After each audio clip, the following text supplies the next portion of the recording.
Ehi, secondo te, qual è la storia più horror che ci stiamo per raccontare? Scrivilo nei commenti e partiamo col video. Chi vuole iniziare con le storie, visto che l'intro l'abbiamo già fatta? Allora, chi vuole... Mi posso raccontare? Sì, vai. Ok, non so bene da dove cominciare.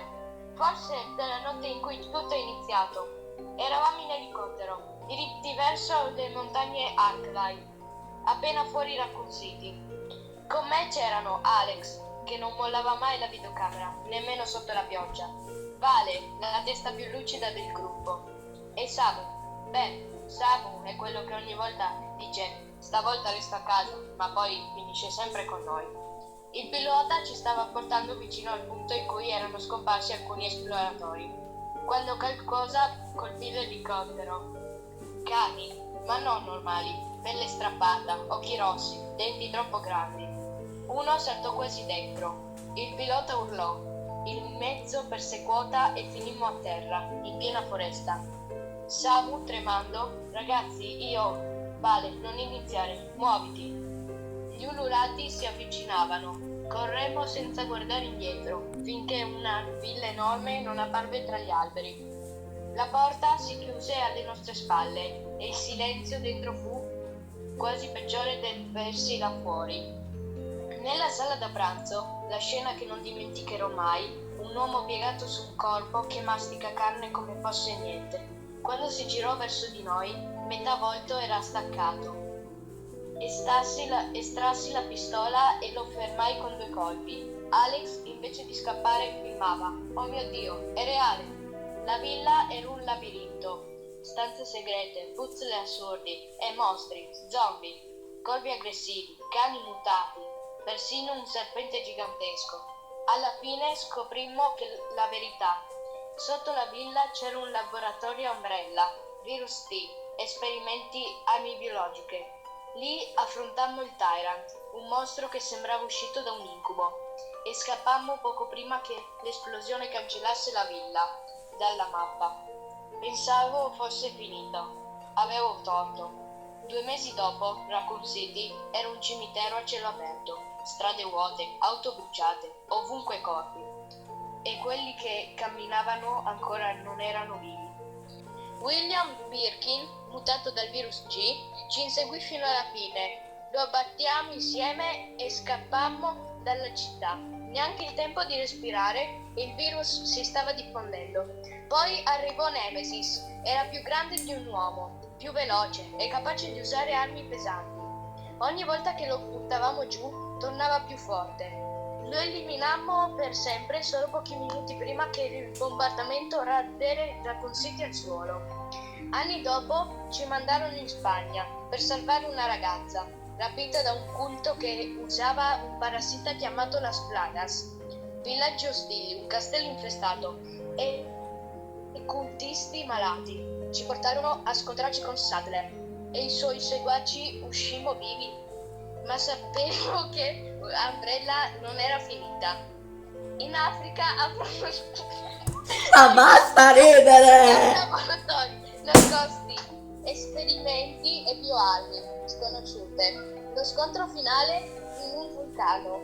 Sopravvivere significava muoversi con astuzia, precisione e fiducia reciproca. Poi fu il caos globale, virus C. Attacchi in tutto il mondo, bioarmi ovunque. Noi 4 restammo uniti affrontando città devastate e mostri sempre più letali. La Louisiana, una casa isolata, una famiglia, i Baker. All'inizio sembravano solo pazzi violenti, ma presto scoprimmo il multimacete, un fungo che li rendeva quasi immortali. Lì affrontammo uno a uno fino a distruggere la fonte dell'infezione. Poi il villaggio in Europa orientale, Lady Dimitrescu e Poter Miranda, ognuno un posto diverso, ognuno più letale dell'altro. Alla fine Miranda cadde, ma il mutamicete continuava a comparire nei rapporti. E oggi siamo qui, Grace Ashcroft, un agente dell'FBI ci ha chiamati. Dovete vedere cosa sta succedendo a Raccoon City. Ci siamo guardati negli occhi, io ho detto, ok, si torna dove tutto è iniziato. Alex ha spento la videocamera per la prima volta in anni. Vale ha caricato l'arma, Samu ha sospirato. Siamo matti. Io ho solo pensato, stavolta o vinciamo o non usciamo vivi. Bella, ma io ti chiedo una cosa. È una storia horror o una storia comica? Sarebbe horror. Ma tu dopo 5 minuti ti metti a ridere? Ma non è colpa mia. Allora ti dico dei nomi che ho messo. Lady è il nome, cioè Lady Dimitrescu. Ma mettiti dei nomi più semplici, Poi Dio santo. un altro che era H. Eisenberg e poi un altro Moder Miranda. Tu non stai bene. Ridere di Aldo, Giovanni e Giacomo. Tu non sei a posto. Allora ragazzi, se quando leggi una storia horror ti metti a ridere, non immagino come uno spettacolo comico. Comunque sto racconto l'ho fatto, cioè ho preso spunto da una saga. L'hai fatto con il cuore, sono sicuro. No, tutto sto roba che ho fatto io l'ho preso da una saga, tanti giochi, cioè Resident Evil, lo conoscete? Sì. Sì, io ce l'abbiamo presente. Ok, da quei videogiochi li ho messi tutti insieme, pure il 9 che sta per uscire, e ho fatto una storia intera. Ok. Vabbè, sì, era carina, dai. Se volete adesso vado io. Era una notte d'autunno, fredda e silenziosa, quando io, Mattia e Vale decidemmo di tornare al villaggio abbandonato di Camp City, un luogo che nessuno osava più nominare. 20 anni prima, una serie di sparizioni aveva trasformato quel borgo in una leggenda oscura, ma noi non credevamo alle storie, volevamo solo registrare un documentario horror per il mio canale YouTube. Arriviamo al tramonto, le case erano coperte di muschio, le finestre rotte e la foresta intorno sembrava respirare. Il più razionale, Samu, propose di montare il campo vicino alla vecchia scuola.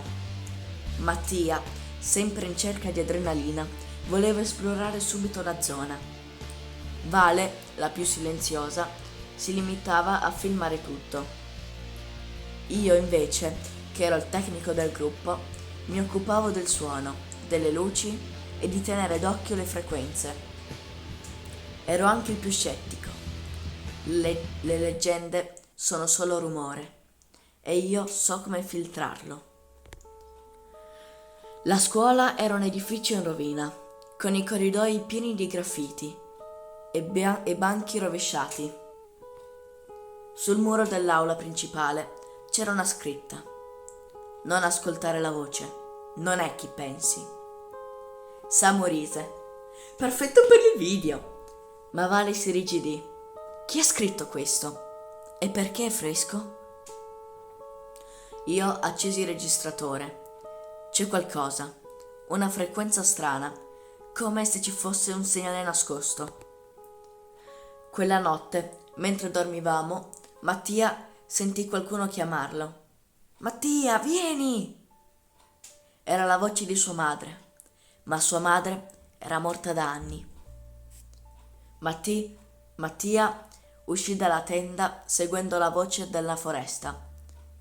Quando Vale si svegliò, Mattia era sparito. Lo trovammo all'alba, in piedi, davanti a un albero cavo, con gli occhi fissi e il volto pallido.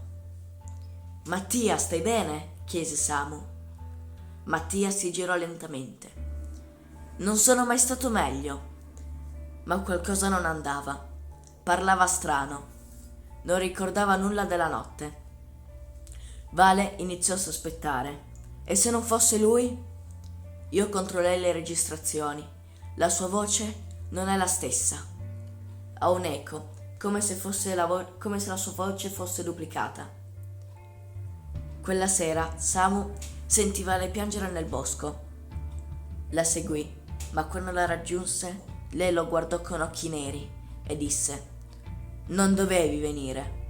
Samu corse via, inciampò. Quando si rialzò, Vale era lì, ma sembrava diversa. Lei sorrise e disse: «Sono io? O forse no?» Vale e Samu si rifugiarono nella scuola. Mattia li seguiva, ma non parlava più, solo li osservava.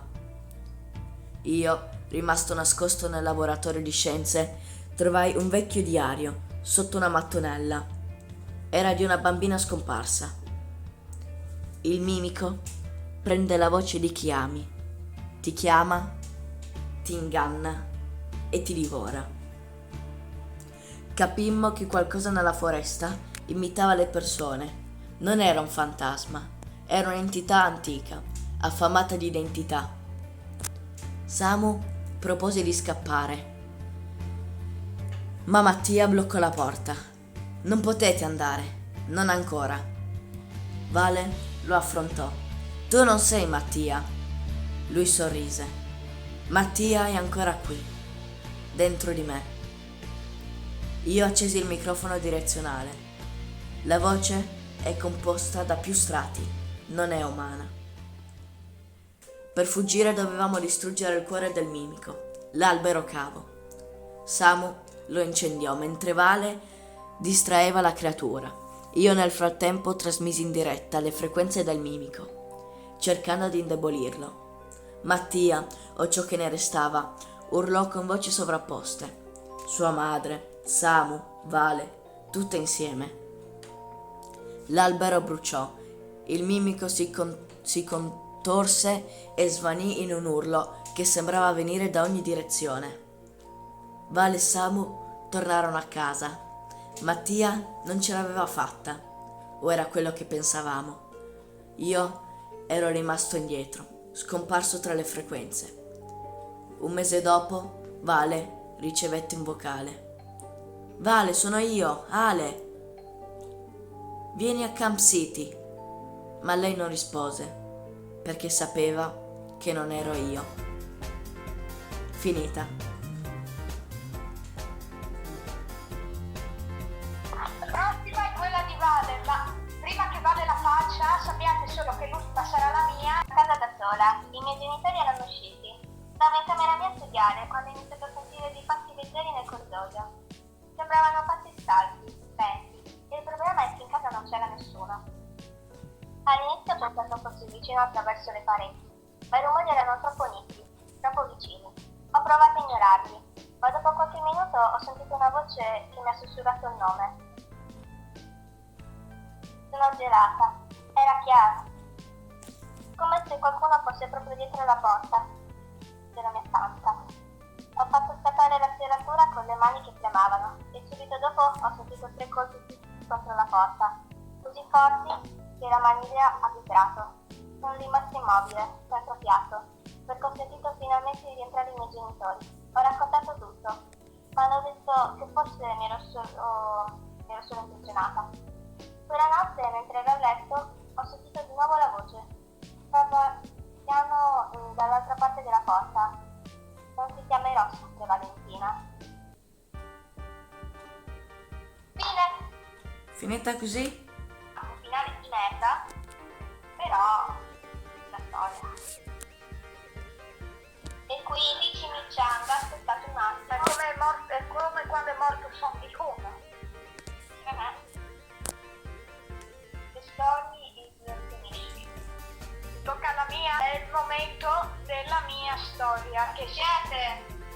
Sì. infatti, Ah, ok, no, perché sei inquietata. Vado di là io, arrivo su. infatti sembra come se 2 maniaci stiano per ascoltare la mia storia. A parte che Ok, Mattia è dai. muto da tipo 40 minuti. Infatti, vabbè, per non ridere, dai. E per non far sentire agli altri che sta ridendo. Ok. Era una fredda e piovosa sera d'autunno. Avevamo finito di mangiare a un fast food. Eravamo andati a caccia. C'era con noi un guidatore che si chiamava Luigino. Eravamo io, Mattia, Vale e Alexander. Avevamo alloggiato al primo hotel che avevamo trovato, non ci portava delle recensioni, non ci portava quanta gente ci fosse, dovevamo solo alloggiare per quella notte. Già dall'inizio avevamo notato che eravamo solo noi e l'hostess dell'hotel. Prendemmo una stanza da 5. A un certo punto, durante la notte, Luigino si alzò di colpo, sentì un rumore. A un certo punto delle grida. Era come se qualcuno fosse appena stato traumatizzato a vita. Allora, siccome eravamo andati in gita per trovare dei conigli, cacciare cervi e robe del genere, eravamo armati. Prese un fucile e andò a controllare cosa stesse succedendo. A un certo punto trovò l'hostess fatta a pezzi, squartata viva in un mare di sangue. Era uno spettacolo terrificante. Allora si preoccupò subito per noi, tornò nelle nostre stanze e controllò che tutti noi stessimo bene. Stavamo tutti dormendo come dei sassi, quando a un certo punto Luigino sentì un rumore. Andò a controllare nel corridoio e vide una figura. Si avvicinò con il fucile, ma la figura a un certo punto scomparve. Luigino sentiva qualcosa dietro di lui respirare. Si voltò lentamente e a un certo punto il nulla. Si sentì solo un urlo che svegliò noi 4. Mattia in particolare era quello che si era svegliato di colpo e svegliò tutti noi. Allora decisimo di prendere delle armi. Io presi un fucile a pompa, Alexander prese una revolver, Valentina una balestra e Mattia una K47, da pochi colpi però. Decisimo di andare a controllare. Non vedimmo niente all'inizio, ma a un certo punto sentimmo dei passi. Non avevamo posti in cui nasconderci. L'unico posto più vicino era la mensa. Decisimo di nasconderci sotto i tavoli. Sapevamo che ci avrebbero trovato, ma valeva comunque fare un tentativo. All'improvviso, però, Alexander starnutì. A un certo punto, la figura si accovacciò e si vide la figura terrificante di un clown con in bocca ancora pezzi di carne dell'hostess. Si scaraventò contro Alexander. Sarebbe morto se non fosse che Mattia con i suoi pochi colpì la schiena del clown, ma questo non poteva fermare il clown. Prese per il collo Mattia, lo scaraventò per terra, gli strappò un braccio e iniziò a colpirlo a morte fino a trafiggerlo col suo stesso braccio. Alexander, io e Vale cercammo di scappare sparando al clown, ma era tutto inutile. A un certo punto Valentina si perse dal gruppo. Era disorientata, non sapeva cosa fare. Vide qualcosa davanti a lei, pensando che fosse il clown, ma il clown era dietro di lei. La prese per la gamba e la stava trascinando via non si sa dove. Quando poi arrivò Alexander, che iniziò a sparargli, io ero pietrificato, non sapevo cosa fare, non riuscivo più a pensare. Quando a un certo punto capì che non c'era altra scelta che sparare all'impazzata al clown. Saremmo morti, avevamo quasi finito le munizioni, se non fosse che dal nulla comparve Luigino che iniziò a sparare al clown. Era molto ferito ma era sopravvissuto. Iniziò a sparare al clown negli arti superiori, inferiori, allo stomaco, ma niente, non c'era niente da fare, sembrava ineluttabile. Quando a un certo punto Alexander cercò di strozzarlo da dietro con la pistola, ce la stava pure facendo, l'aveva quasi ucciso, se non fosse che il clown l'aveva preso e aveva iniziato a strangolarlo fino alla morte. Eravamo rimasti io, Luigino e Valentina. Luigino disse a me Vade di scappare e cercare un altro punto. Ma non c'era nulla da fare per il povero Luigino. Cercò di sparare al clown, ma il clown lo prese e con un coltello iniziò a squarciarlo. ma per il clown non c'era tempo di dedicarsi alle prede. Voleva catturare tutti noi. A un certo punto presi Valentina da dietro. Iniziai a pregarla di lasciarla andare, ma il clown gli tagliò la gola. Io pure cercai di salvarmi piangendo, ma niente da fare. Aveva preso per me per la gamba e iniziò a tagliarmi a fette. Se non fosse che a un certo punto, come un sospiro di sollievo, mi ritrovai in ospedale con i miei amici e con Luigino. Il pullman aveva fatto un incidente grave. Eravamo feriti, ma eravamo vivi e stavamo finalmente tutti bene. Non si sa ancora se il clown sia vivo. Chissà, forse era solo tutto un sogno. Questa era la mia storia. Bella. Le abbiamo finite tutte, vero? Bella, bella. Allora, scrivete nei commenti, secondo voi, qual è stata la storia... Migliore? Secondo me voterete tutti per Samu, però vabbè. Votate tutti per me, please! Votate tutti per me! Oppure se vi piacciono le cose comiche, votate per il matto Mattia. Se invece vi piacciono altre cose, votate o me o Ale. Ma sarà soltanto voi decidere nei commenti. Perciò se guardate il video vi prego di lasciare like, commentare, iscriversi. E allora, ciao.